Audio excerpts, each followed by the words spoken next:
سب سے پہلے سردار یوسف صاحب آپ سے میرا سوال ہے کہ آپ تو ایک پرانے پارلیمنٹیرین ہیں اور ماشاءاللہ بطور وفاقی وزیر برائے مذہبی امور آپ ہر سال 12 ربیع الاول کو سیرت کانفرنس کا بھی اہتمام کرتے ہیں، نعتوں کا بھی اہتمام کرتے ہیں، لیکن آپ نے کبھی سوچا کہ بطور پارلیمنٹیرین آپ کا جو کردار ہے اور آپ کے ساتھیوں کا کردار ہے وہ سنت نبوی کے کتنا قریب ہے؟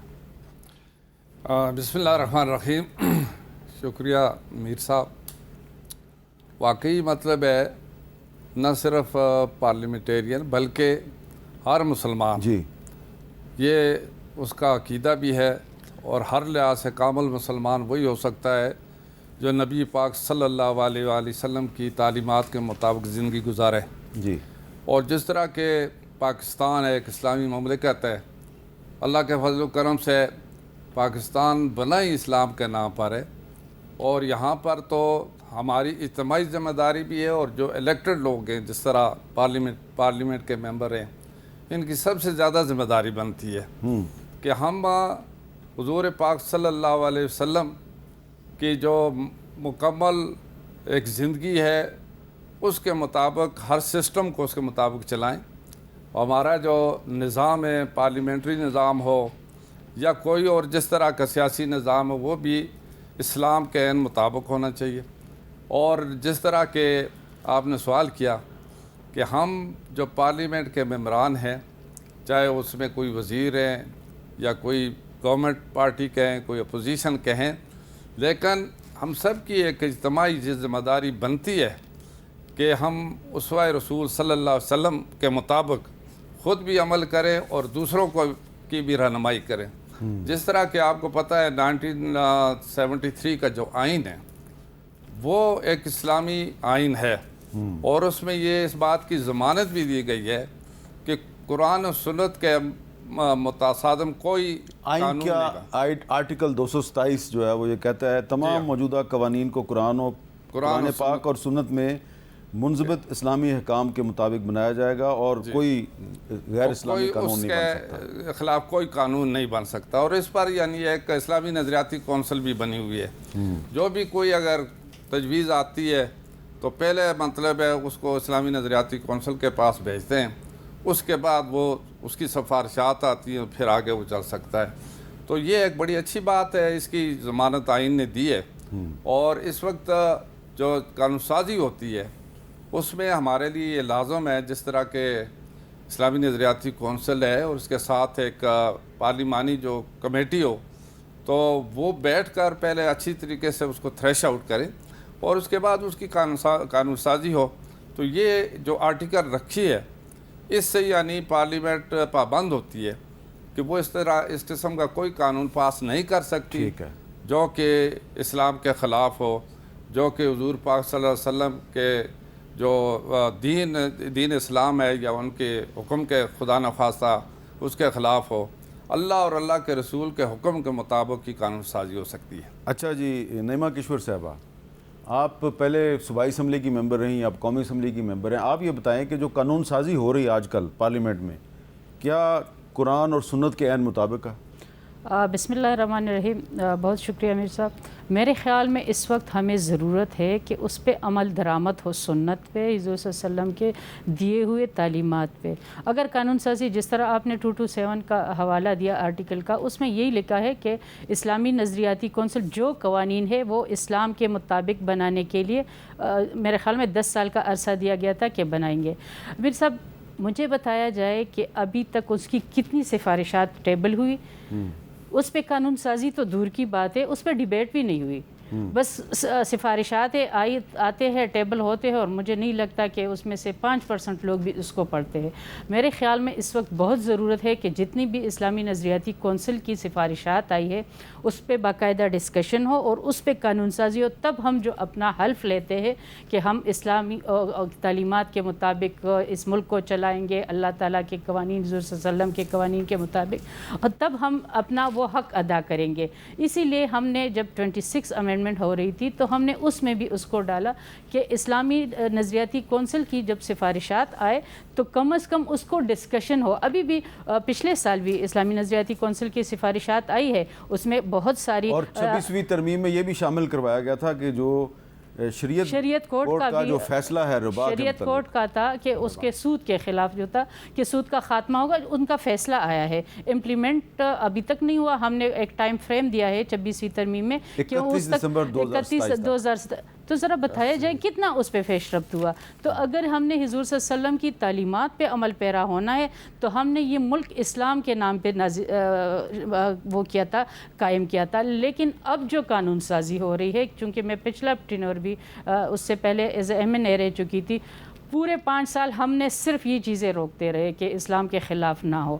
اور مجھے لگ رہا ہے کہ اسلامی ملک بنانے کی نہیں بلکہ جو اسلامی قوانین نافذ ہے اس کی کو بھی آہستہ آہستہ ختم کرنے کی کوشش ہو رہی ہے, بہت ساری ہو رہی ہے. جس طرح آپ کو میں مثال دوں, جو ہمارا ہے اس پہ بچوں کی شادی پہ آیا تھا, جو ختم نبوت پہ آیا تھا, اسی طرح بہت سارے قوانین آئے جو یہ ہے, لیکن یہ روک لیے گئے نا. ہم نے حضور صلی اللہ علیہ وسلم کے امہات اصحاب کے لیے ان کی جو توہین کرے اس کی سزائیں بڑھائی ہے. وہ قانون قومی اسمبلی سے بھی پاس ہوا ہے, سینٹ سے بھی پاس ہوا ہے.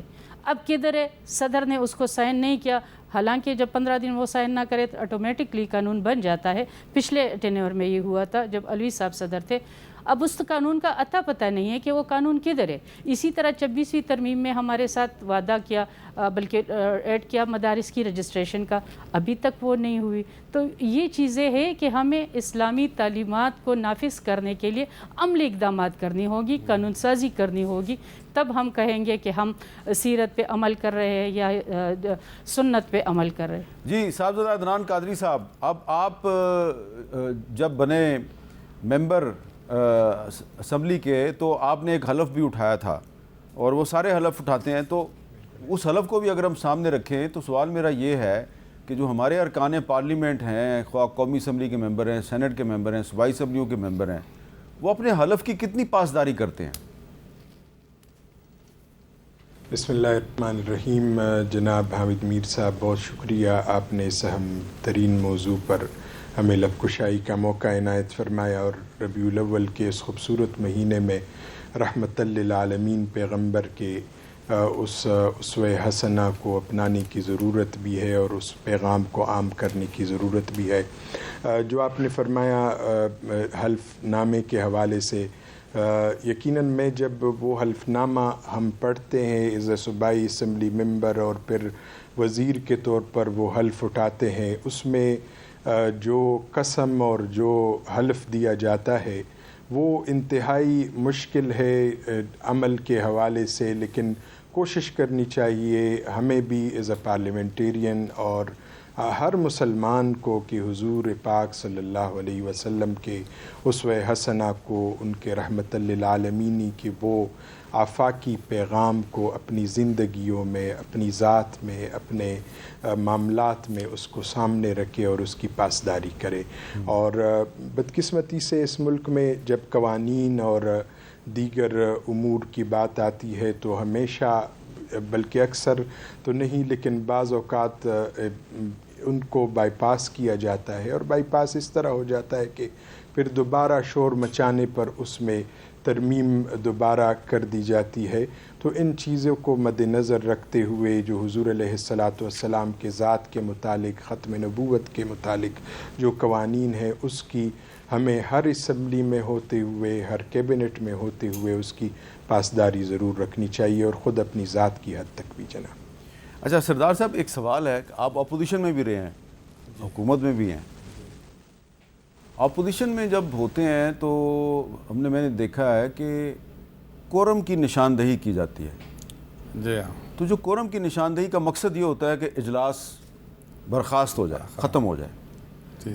تو یہ جو کورم کی نشاندہی ہوتی ہے, یہ کیا حلف جو آپ کا ہے اس کے مطابق ہے, یہ جائز ہے کورم کی نشاندہی, کہ صرف اس لیے کورم کی نشاندہی کی جائے کہ اجلاس برخاست ہو جائے, تنخواہ آپ نے وصول کرنی ہے لیکن کورم کی نشاندہی کر کے آپ اجلاس برخاست کرا دیں؟ دیکھیں جی، آپ کا بڑا اچھا سوال ہے میر صاحب. ایکچولی بات یہ ہے کہ پارلیمنٹ کے جو جتنے بھی الیکٹڈ ممبران ہیں، چاہے وہ اپوزیشن میں ہوں چاہے گورنمنٹ میں ہوں، ان کی یہ ذمہ داری ہے کہ قانون سازی کریں. پارلیمنٹ میں واقعی ان کو تنخواہیں بھی ملتی ہیں، ان کو ٹی اے بھی ملتا ہے، اور وہاں پر صرف یہ اس خاطر کہ کورم پوائنٹ آؤٹ کر کے اجلاس کو برخاست کرا دیا جاتا ہے.